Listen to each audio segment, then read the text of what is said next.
A pleasure to meet all at last. And here we are at it again with HWH Season 12. So of course, as you might know, yesterday on the 26th of November, I did talk a bit about my best episode experiences and a few other things that were associated with the many viewers and subscribers' questions in correlation to HWH. But might I just simply add that there's been many more people that have come around to the channel to ask me about different things. They kind of wanted me to ask about what my best models were, what my overall favorite selections were, what my best layouts were, and you know what? Let's go ahead and get to some of that stuff again. Yesterday was mostly about episodes and production experiences and many different things that I have done over the years. And I certainly had a lot to say about that subject itself. But now it's time to go ahead and talk a bit more about the Hot Wheels models that I've picked up. As you might know, this is the VIC, or Very Important Cars bin. It's the quintessential piece for where my best models are picked out. Whether that be my overall favorites that I've had to choose from over the years, or by simply looking at the collective value or even expense, you could definitely look at this particular bin for housing all of the best that I've had to offer over the years. Such popular models that have been around in more recent times and have gotten constant recasts and repaintings like Stock Car, X-Racers Edition, or this brown Wonder Woman Maximum Leeway, which was made as an advertisement for 2017's Wonder Woman. And of course, we have ourselves such models that we haven't really seen before in Hot Wheels history. The Di Machini Veloce, for instance, we have seen a few different times in HWH. And you certainly will recall such other models that I've introduced. Some models that I haven't had in a while in my collection or have simply recycled. Like Straight Pipes here. Used to be silver and is one of the very first that I have introduced to the series, but has since been replaced with this red one that I got fresh out of its own box.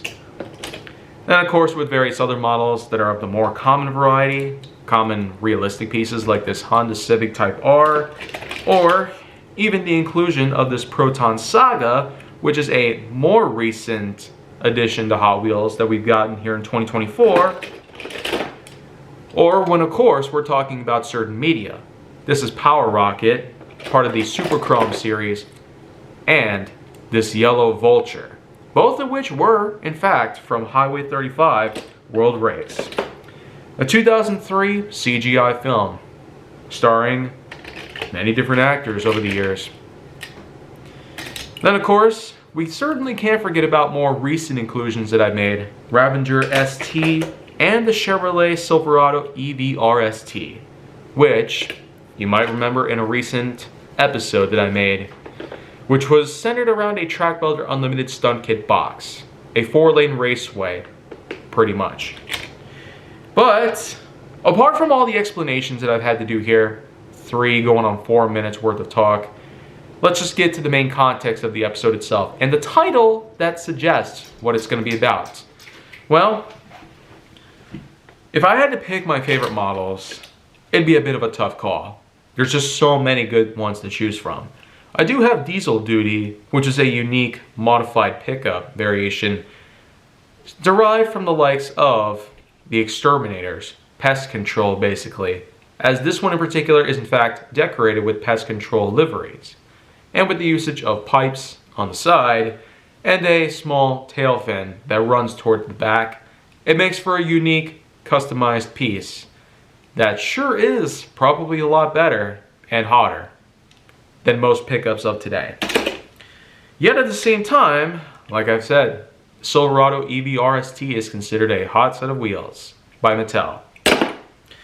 Here we have ourselves a Jaguar I-Pace E-Trophy, a unique EV of the Jaguar I-Pace, modified for trophy racing. And with all that said, here we have a specialized modified off-road Volvo XC40 Recharge, another EV inclusion. It just seems that with the direction Hot Wheels has been going, they've been trying to utilize more of the EV, as we are pretty much in the renaissance of EV vehicle ownership, and the many technologies that have derived from the usage of EVs and the somewhat dangerous productions of EV lithium batteries.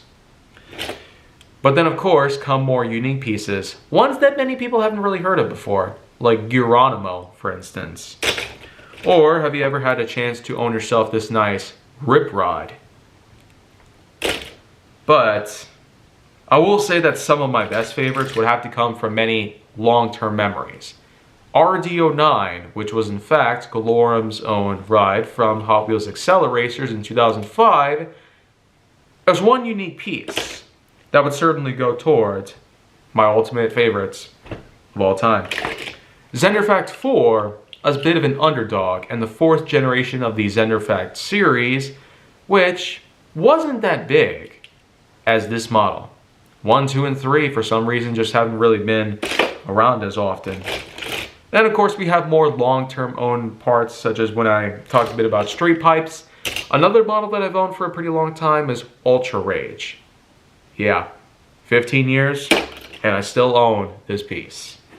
Then of course come other models that I've owned, such as Rocket Box, and here we have a Color Shifters Speed Spider, which is technically the only possible way that you can get a Speed Spider in your collection.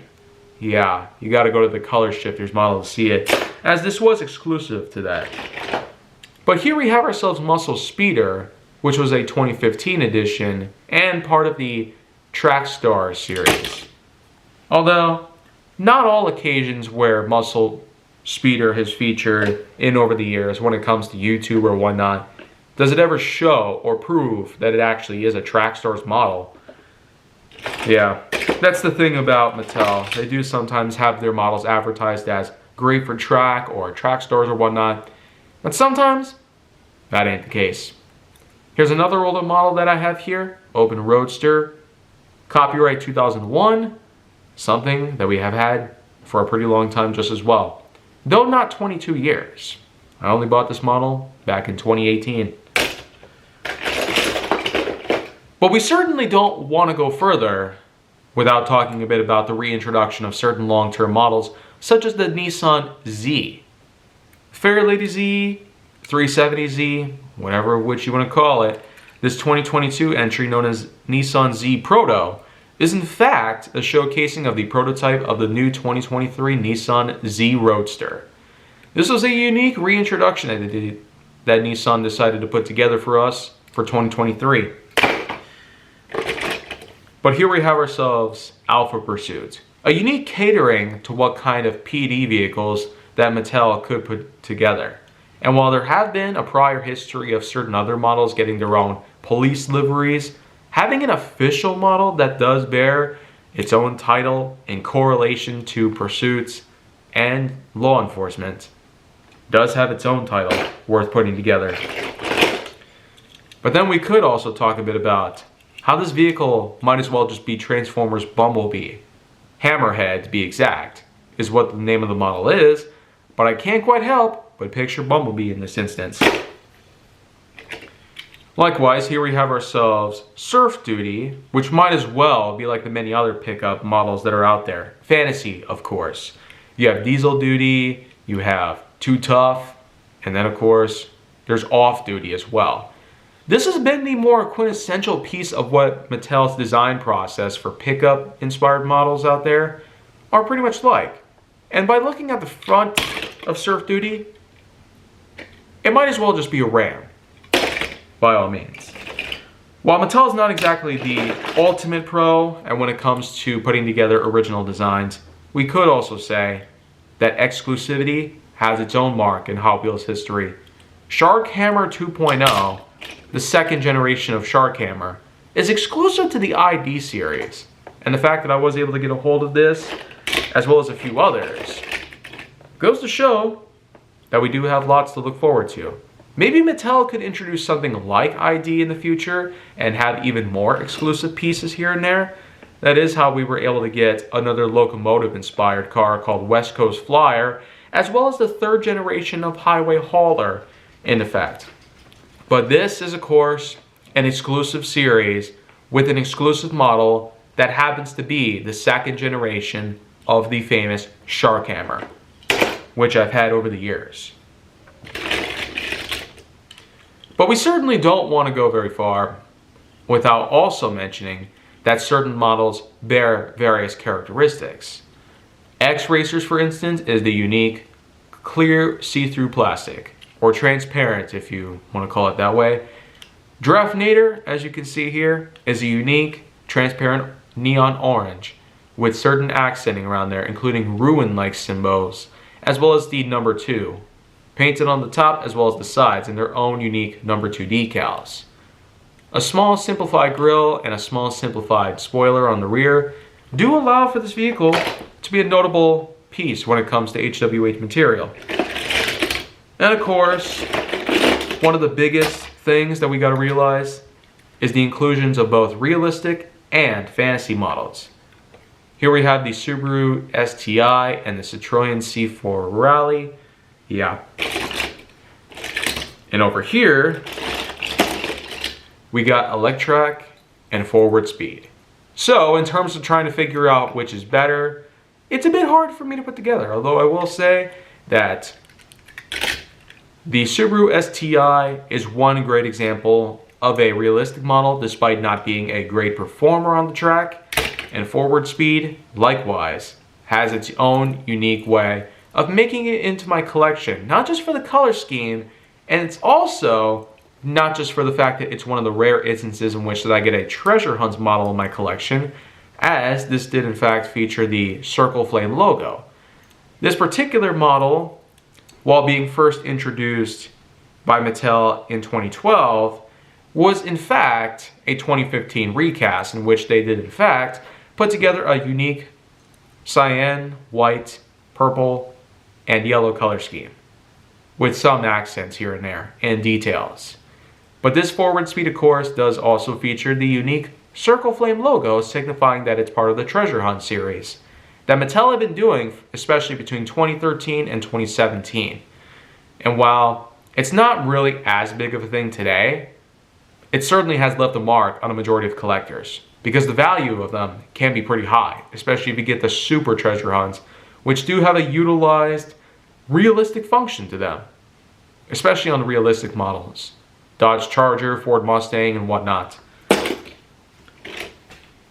Probably one of my biggest things about my collection though, and why I have certain vehicles in this exact bin, is the inclusion of such rare and unique models. Vector Avtech WX3. First introduced in 1991, this model has a unique lavender coloring and an impressively made windshield with insane 90s aerodynamics. Not to mention the rims that they put on this, quite common from this particular time period. And while it also does feel like you could remove these pieces, it unfortunately doesn't. Yeah, just kind of fused to the top there. So, of course, we'll end things off here with Power Rage. One personal favorite of mine that I've had over the years, and one that originally came in a 2017 Hot Wheels Stunt Team pack. A 5-pack that not only had this, but also had itself a dual fueler, a spine buster, and a few others. And while Power Rage and Spine Buster came from that pack right into my collection, it sure is without a doubt. Such models like these will certainly stick around for a pretty long time.